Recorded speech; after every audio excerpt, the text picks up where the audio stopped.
My Titi has introduced to us a new Maima kitten. Meanwhile, Maima kitten is hanging out. Nana Madam Boss, welcome back to your channel. Please don't forget to like and subscribe. So what evil? I'm busy here in Guero, but Maima kitten is busy in Dema, changing my kittens. Hanze, a white Ashiba, Dakumboisa gray and cushions on your couches.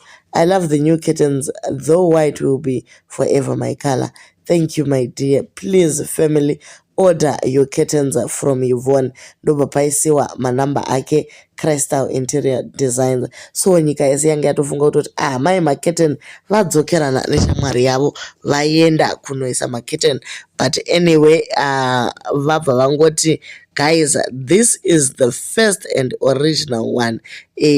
Tatafunga kuti maybe dei mafrega kushandisa zita rekuti mai maketen omovapa rimwe zitawo rakanaka nekuti iri hariite tinobva tangofunga mhandu. Ndozviri kutaurwa neCat Family, ivo vakati bodo uyu ndiye original mai maketen. Vamwe vari kuti tarohwa nehana pataona pakanzi mai maketen. But anyway vanogona zvavo basa. This is beautiful.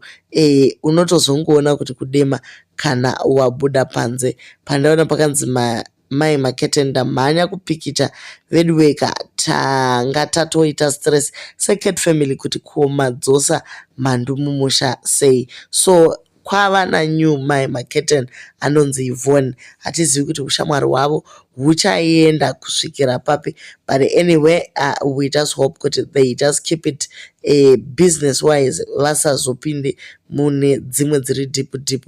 Do leave your comments on what you think.